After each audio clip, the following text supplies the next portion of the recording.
selon certains encore bien vivants. Ce n'est pas une blague, ils y croient dur comme fer. Leurs preuves, vous allez le voir, sont souvent déroutantes. Le King of Pop est-il toujours parmi nous? À vous de juger. Ils ont dû lui mettre un cercueil avec des trous pour respirer. Breaking news. 25 juin 2009, 17h20. Un site américain appelé TMZ annonce une nouvelle qui va vite faire l'effet d'une bombe à travers le monde. Michael Jackson est mort. Celui qu'on appelait le King of Pop aurait succombé à une crise cardiaque à son domicile, âgé à peine de 50 ans. Pour ses fans, cette bouleversante disparition est inconcevable. Comment MJ, qui semblait pourtant en pleine forme lors de ses dernières apparitions, a-t-il pu disparaître aussi soudainement? Surgit alors une question, et si Michael Jackson était encore en vie? Aujourd'hui sur Internet, l'hypothèse d'une véritable conspiration fait de plus en plus d'adeptes. Coup de projecteur sur tous les éléments de cette troublante théorie. Pourquoi Jackson aurait-il mis en scène sa propre mort? Artiste pionnier et innovateur, Michael Jackson a de tout temps nourri l'incroyable projet de réaliser un film révolutionnaire à échelle planétaire. À ce stade de votre carrière, qu'est-ce que vous n'avez pas encore fait que vous aimeriez achever? Il y a beaucoup de surprises. Un film. J'adore les films. Quoi d'autre? Ça ne sera pas un simple film, il s'agira d'innover, d'améliorer ce média et l'emmener jusqu'à un autre niveau. Pour les adeptes de cette théorie, Michael Jackson ne serait pas mort, mais tout simplement passé de l'autre côté du rideau, devenant l'unique metteur en scène de son propre décès, une mise en scène que certains auraient décelée dès l'annonce de la mort du King of Pop. Que s'est-il réellement passé le 25 juin 2009 ? Le jour de la mort de Michael Jackson, le centre d'urgence 911 reçoit un appel dont l'enregistrement est relayé par tous les médias. Une bande-son supposée provenir des archives du 911 est enregistrée et pourtant la voix de l'appelant est bien plus distincte que celle de l'urgentiste. Vous avez appelé les urgences, quelle est votre demande? Nous avons besoin d'une ambulance le plus vite possible. Très bien monsieur, quelle est votre adresse? C'est le 100 Cowell Drive, Los Angeles, Californie, 90077.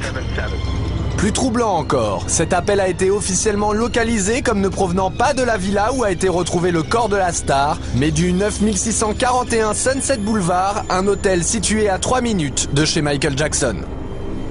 Autre élément suspect, le cardiologue présent sur place, le docteur Conrad Murray, affirme avoir fait un massage cardiaque à Michael Jackson directement sur son lit. Or, ce type d'intervention se pratique sur une surface dure. Alors comment expliquer une telle erreur et aussi qu'un cardiologue d'une telle renommée n'ait eu aucun défibrillateur sur lui? Il est inconscient, il ne respire pas? Exactement, il ne respire pas, monsieur. Ok, il n'est pas conscient non plus? Oui, il est inconscient. Ok, est-il sur le sol? Où est-il exactement? Il est sur le lit, monsieur, il est sur le lit. Ok, mettons-le sur le sol, on le met par terre, je vais vous aider à pratiquer un massage cardiaque. Nous avons un médecin personnel ici avec nous. Ah, il est avec vous? Oui, mais il ne répond pas à ces massages cardiaques. Ah, écoutez, on arrive. Et ce n'est pas tout. Pour certains, le comportement même de l'ambulancier semble suspect. Non seulement la sirène d'urgence n'a jamais été enclenchée, mais c'est surtout la trajectoire du chauffeur qui suscite le doute. Comme l'indique ce plan, l'ambulancier aurait pu facilement emprunter une sortie directe plus rapide. Or, comme le montre cette vidéo, il manœuvre inutilement en marche arrière. Alors pourquoi tenait-il autant à repasser par l'entrée? Peut-être parce que c'est là qu'étaient placés 2 caméramans et un paparazzi prêts à relayer l'événement. De cette sortie en urgence, un seul cliché du corps de Jackson apparaîtra dans les médias. Celui-ci pris par un certain Ben Evenstad. Comment se trouvait-il sur les lieux de l'événement? Des questions d'autant plus troublantes qu'on a retrouvé des photos de Ben Evenstad et Michael Jackson, visiblement amis de longue date. Les fans remarquent alors que sur le cliché fourni par le paparazzi, Michael paraît plus jeune de 10 ou 15 ans. Il ne leur en faudra pas plus pour retrouver 2 photos datant de 1980 et 1985 et qui ressemblent étrangement au fameux cliché. S'agit-il d'une photo truquée? Les images de l'ambulance auraient-elles été enregistrées? S'agirait-il vraiment d'un tournage de film? Une chose est sûre, Michael aurait voulu que la vérité à son sujet triomphe chez ses fans. Michael Jackson était-il présent à son propre enterrement? 7 juillet 2009, jour des funérailles de Michael Jackson. La foule vient se recueillir au Staples Center de Los Angeles, rendre un dernier hommage au roi de la pop. Parmi les invités, un homme au chapeau retient particulièrement l'attention des fans. Il le surnomme Hatman. Certains se posent la question, Michael Jackson en personne se serait-il mêlé aux invités? 4 septembre 2009, jour de l'enterrement au cimetière de Forest Lawn. Le mystérieux Hatman refait surface. L'homme reste en retrait, mais la place que lui accordent les autres invités à cette cérémonie suscite bien des spéculations. Qui est donc cet homme? Quant au personnel de la cérémonie, le clan des fans le considère tout aussi suspect. Les agents d'accueil, tout sourire en ce jour de deuil, donnent une impression de déjà-vu. Et pour cause, ils ne sont autres que les danseurs du spectacle This Is It. Le réalisateur Kenny Ortega et le chorégraphe Travis Payne sont d'ailleurs eux aussi présents. Ce sont eux qui coordonnent l'enterrement filmé en haute définition à la manière d'un film. Les fans remarquent aussi les photos prises par des paparazzis en hélicoptère, comme celle de ce chemin à droite de la voiture, qui n'existe pas vu du ciel. Ou encore cet arbre près des poubelles qui disparaît. Dès lors les questions se multiplient, y a-t-il d'autres différences entre le film officiel et la réalité? Même les messages laissés par les sœurs Jackson éveillent les soupçons. Michael, je t'aime profondément et j'ai hâte de te revoir jouer encore. Continue ta magie. Je t'aime tellement et j'attends avec impatience le moment de te revoir sur cette terre. Lorsque les fans se font rembourser leurs billets pour la tournée This Is It, ils reçoivent un livre souvenir. Ce livre est exactement le même que celui offert aux 17 000 invités du Staples Center à une différence près. Une photo de Jackson avec Elizabeth Taylor a été remplacée par une photo de lui, l'œil derrière une caméra. Une nouvelle preuve pour les fans.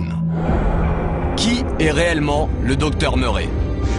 Pour les fans, des doutes subsistent aussi quant à l'identité du fameux Dr Murray. Le médecin n'est pas certifié dans le répertoire des internes médicaux des États-Unis et lorsqu'on cherche son nom dans Google, aucun résultat ne s'affiche avant 2009. Certains vont même jusqu'à trouver un anagramme dans son nom complet, Conrad Robert Murray, Done Murder by Contract. Les certificats de décès sont-ils des faux? Pas moins de 3 certificats de décès différents seraient en circulation. Aucun n'ont un code barre identique et aucun n'ont été signés par un médecin. Mais ce qui trouble les sceptiques, c'est le deuxième nom officiel de Michael Jackson sur les certificats, Joseph. Pour certains, Jackson s'appelait en réalité Michael Joe Jackson. De nombreux documents officiels viennent étayer cette théorie et Jackson se présente ainsi devant les tribunaux. Alors comment est-il possible qu'une erreur aussi importante se soit glissée sur chacun de ces actes officiels? Devant le nombre d'erreurs, la réponse reste entière. Mais un autre détail éveille les soupçons des fans les plus passionnés. Lors de l'enterrement, ils remarquent que les 2 seules photos placées autour du cercueil sont issues de la pochette du disque Liberian Girl. Comme dans le clip de cette chanson, Michael Jackson est-il en train de faire croire à sa disparition alors qu'il est derrière la caméra? À la mort de Michael Jackson, en juillet 2009, le monde entier suit une à une les images du décès de la star. Une médiatisation à outrance qui va faire naître une étrange théorie. Michael n'est pas mort, les fans sont catégoriques. La disparition de leur idole a été montée de toutes pièces, comme le démontreraient certaines phrases de son entourage. Y a-t-il des lapsus révélateurs? Nous étions là, juste là, avec Michael, il y a à peine une semaine. Et pourtant, Michael Jackson était mort 2 semaines avant cette cérémonie. À la sortie de This Is It, Kenny Ortega continua ses étranges lapsus.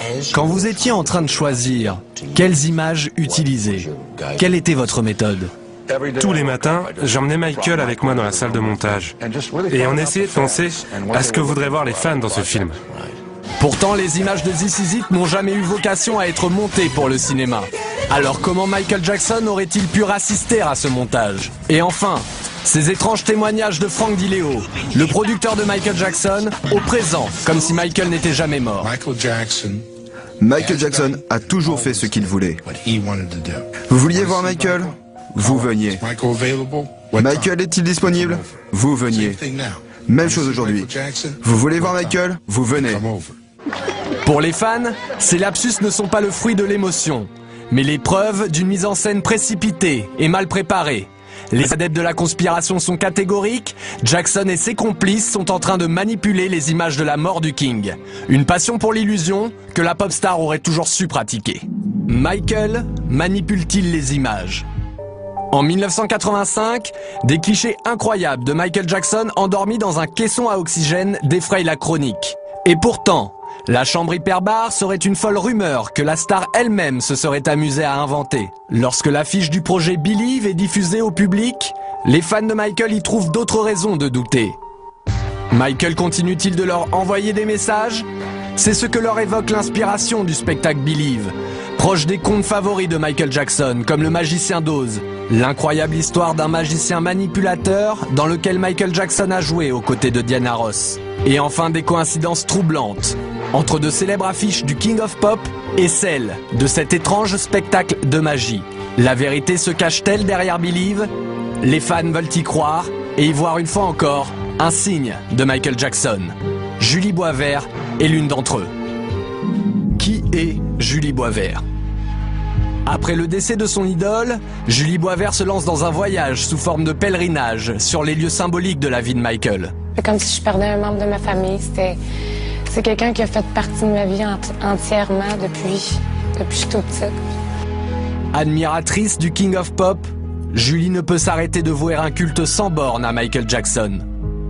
À tel point qu'elle décide de mener l'enquête, analysant les circonstances autour de cette disparition soudaine et faisant naître le doute sur Internet, à travers un montage vidéo précis et inquiétant. Michael Jackson aurait-il pris les traits d'une autre personne? Les proches de Michael sont catégoriques. MJ a toujours pratiqué l'art de la manipulation et du déguisement. Son frère Marlon, comme d'autres, raconte avec beaucoup d'humour ce goût de Jackson pour le déguisement. Je me rappelle avoir été un jour dans un magasin de disques. Il y avait cet homme qui achetait beaucoup de CD. Il avait une petite coupe afro